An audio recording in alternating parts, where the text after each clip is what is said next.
আরিয়ানের চোখে আজ এক অদ্ভুত ঝিলিক, মনে এক মিষ্টি অস্থিরতা। কারণ আজকের রাতেই তার হতে যাওয়া বধূ শামিরা থাকবে তার বাহুডোরে। শামিরা যে ছিল এই পুরো অঞ্চলের সবচেয়ে রূপবতী মেয়ে। যখন আরিয়ান শামিরার বাবার কাছে তার হাত চেয়েছিল, ব্যাপারটা এত সহজ ছিল না। মোটা অঙ্কের দেনমোহর, বড় বড় প্রতিশ্রুতি আর দীর্ঘ সামাজিক আলোচনার পর অবশেষে সম্পর্কটা পাকা হয়। বিয়েটা এত জাঁকজমকপূর্ণ হল যে পুরো গ্রাম যেন আলোর রোশনাইয়ে ঝলমল করে উঠল। দীর্ঘ ও ক্লান্তিকর দিনের সব রীতিনীতি শেষ করে আরিয়ান যখন নিজের ঘরের দিকে এগিয়ে গেল, তার বুকের ধুকপুকানি তখন চরমে। তার বধূ ঘরের খাটে বসে আছে, লাল ঘোমটায় পুরো মুখ ঢাকা।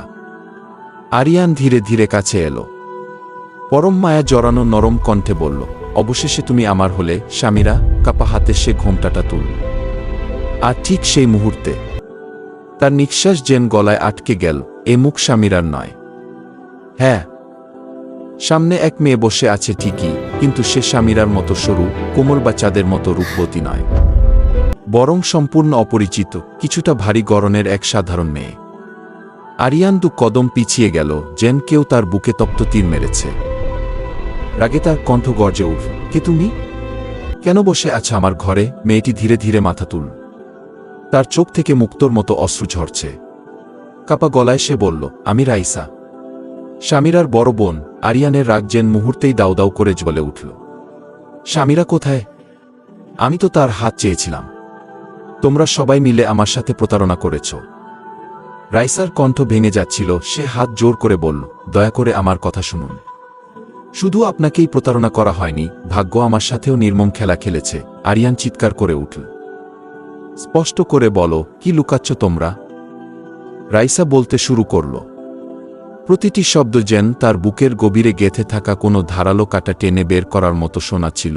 শামিরা অন্য একজনকে ভালোবাসে, গ্রামের এক গরিব ছেলেকে, যার সততা আর ইজ্জত ছাড়া দেওয়ার মতো কিছুই ছিল না।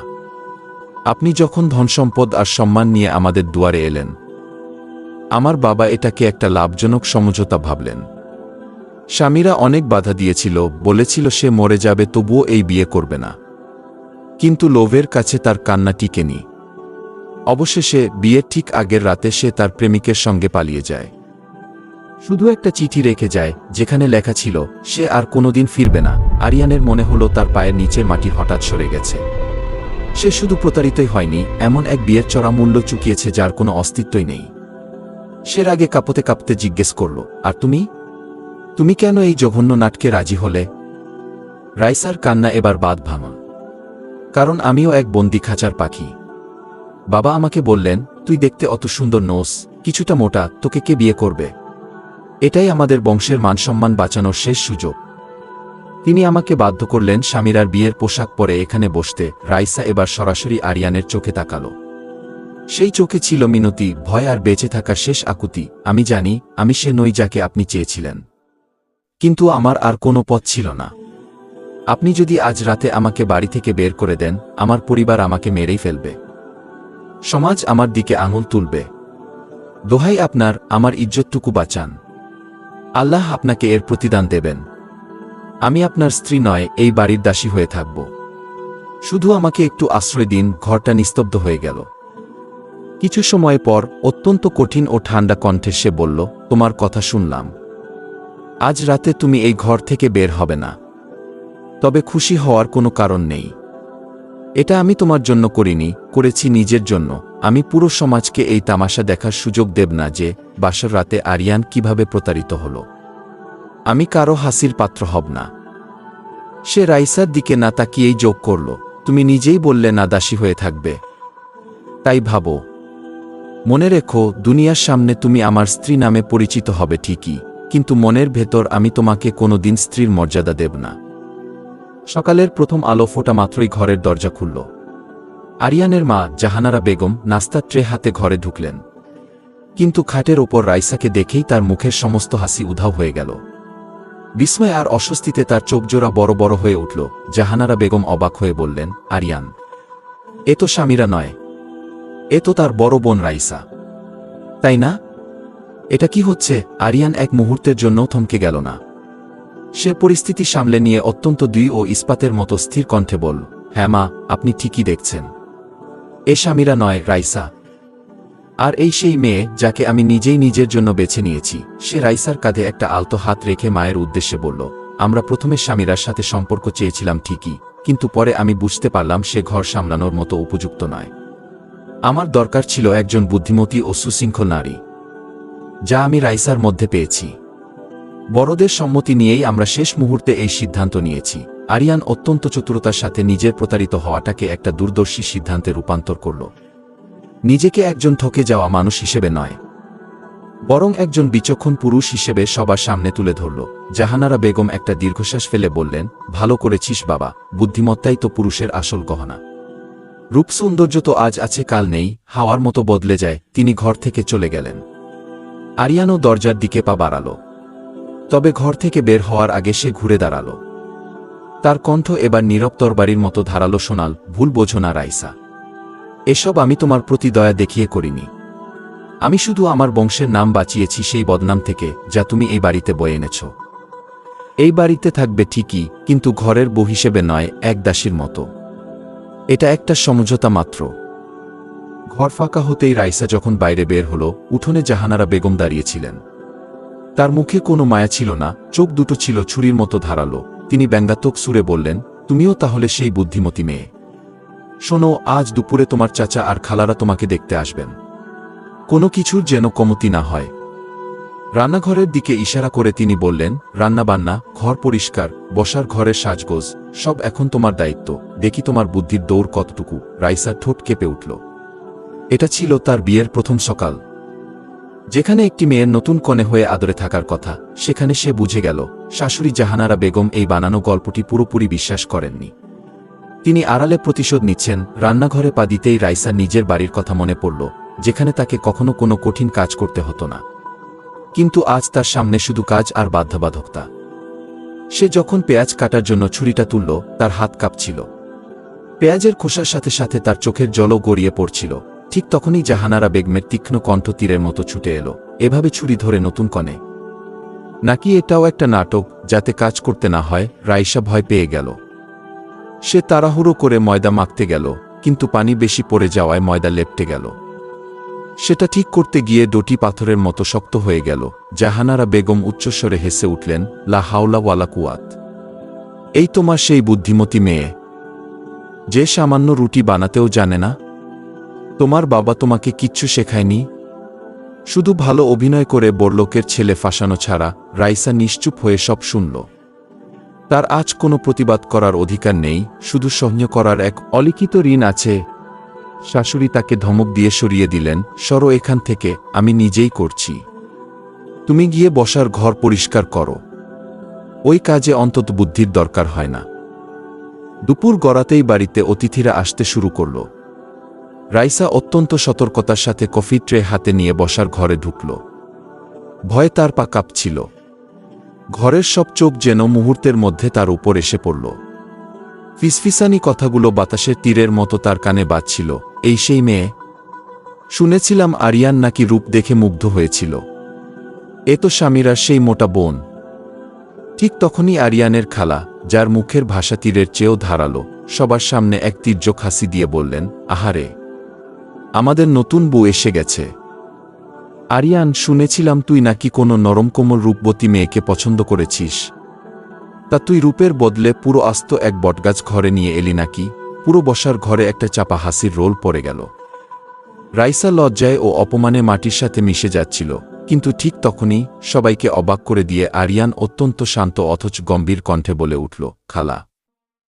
সরু আর হালকা ডাল তো সামান্য বৈশাখী বাতাসেই ভেঙে পড়ে, কিন্তু বড় গাছ শিকড় দিয়ে মাটিকে শক্ত করে ধরে রাখে। সে ঝড় তুফান সহ্য করে সবাইকে ছায়াও দেয়, আবার ফলও দেয়। এক মুহূর্তের জন্য পুরো ঘর থমকে গেল। সবাই স্তব্ধ। এমনকি জাহানারা বেগমও নিজের ছেলের এমন যুক্তিবাদী জবাবে অবাক হয়ে তাকিয়ে রইলেন। রাইসার ভেতরের জমে থাকা বরফ যেন এক অদ্ভুত উষ্ণতায় গলে জল হয়ে গেল। এই প্রথম কেউ তার সম্মানের পক্ষে কথা বলল। সন্ধ্যা নামতেই অতিথিরা চলে গেল। বাড়িটা আবার নিস্তব্ধ হয়ে পড়ল। রাইসা যখন রান্নাঘর পরিষ্কার করতে ঢুকল, জাহানারা বেগম আগেই সেখানে ওতু পেতে দাঁড়িয়েছিলেন। তার চোখ মুখ রাগে রিরি করছিল। তিনি তাচ্ছিলের সুরে বললেন, বাহ, ফলদার গাছ, মোবারক হোক তোমাকে। তুমি তো আসার সাথে সাথেই আমার ছেলেকে আমারই বিরুদ্ধে দাঁড় করিয়ে দিলে। এবার বোঝো সংসার কাকে বলে। এরপর শুরু হলো রাইসার উপর আদেশের এক দীর্ঘ ও নিষ্ঠুর তালিকা। কাল থেকে মোরগ ডাকার আগে ঘুম থেকে উঠবে, দূরের কুয়ো থেকে পানি আনবে। এই বাড়ির কুয়ো তুমি ছুঁতেও পারবে না। আটা মাখা, পশুর খোয়ার পরিষ্কার করা, নদীতে গিয়ে কাপড় ধোয়া, সব তোমার কাজ। আমার বংশের নাতিনাতনীদের লালন পালন কোনো অলস মেয়ে করবে না। রাইসা মাথা নিচু করে সব শুনল। এই কাজগুলো একা কোনো মানুষের পক্ষে করা অসম্ভব। সে অত্যন্ত কষ্টে ফিসফিস করে বলল, জি মা, জি, আমি করব। সে জানত বাবার মিথ্যে, বোনের পালিয়ে যাওয়া আর এই বাড়ির আভিজাত্যের অহংকার, সবকিছুর মূল্য একাই তাকে চকাতে হবে। সেই রাতটা তার রাজকীয় বিছানায় নয়, বরং স্টোর রুমের এক কোণে কাটল। ঠান্ডা হাওয়া তার হাড় পর্যন্ত কাঁপিয়ে দিচ্ছিল, কিন্তু তার ভেতরের কষ্ট সেই ঠান্ডাকেও হার মানাল। পরদিন থেকেই শুরু হলো তার অগ্নিপরীক্ষা। প্রতিদিন মাইলের পর মাইল হেঁটে দূরের কুয়ো থেকে পানি আনা, কাদামাখা পথ পেরিয়ে পশুর খোয়ার পরিষ্কার করা, এগুলো যেন ছিল তাকে ইচ্ছাকৃতভাবে অপমান করার এক একটি মাধ্যম। উপরের বারান্দা থেকে আরিয়ান প্রায় এসব দেখত। সে দেখত কিভাবে রাইসা ভারী কলসি নিয়ে টলটলে পায়ে হাঁটছে, কিভাবে তার নরম হাতগুলো ফেটে রক্ত জমছে। আরিয়ানের মনে মাঝে মাঝে হালকা একটা সূক্ষ্ম ব্যথা উঠত। সে জানত তার মা কঠোর, কিন্তু এটা তো খোলাখুলি অত্যাচার। তবুও সে মন শক্ত করত, না, এটাই ওর প্রাপ্য। ওরা আমার সাথে ছলনা করেছে। কিন্তু রাইসার সেই ক্লান্ত হাঁটা আর রক্তাক্ত হাত কোনোভাবেই তার মাথা থেকে সরছিল না। জাহানারা বেগম রাইসাকে শারীরিকভাবে ভেঙে ফেলতে চেয়েছিলেন, কিন্তু অজান্তেই তিনি তাকে এক নতুন রূপে গড়ে তুলছিলেন।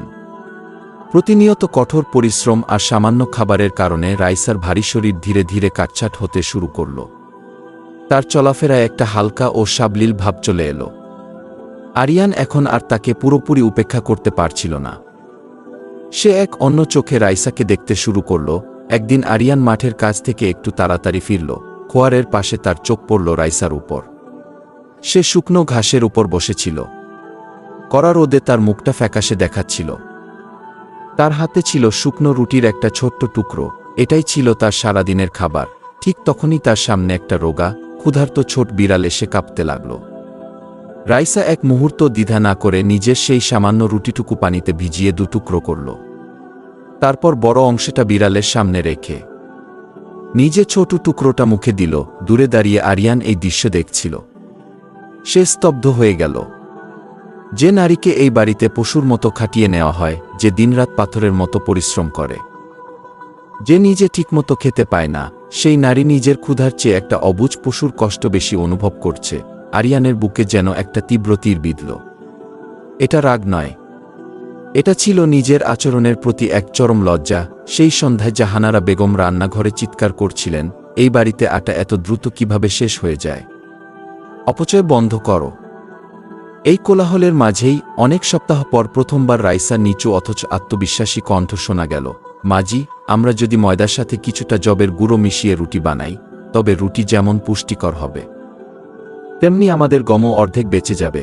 জাহানারা বেগম এমনভাবে তাকালেন যেন কোনো দাসী তাকে হুকুম দিয়েছে। কবে থেকে তুমি এই সংসারের হিসেব বুঝতে শুরু করলে? চুপচাপ কাজ করো।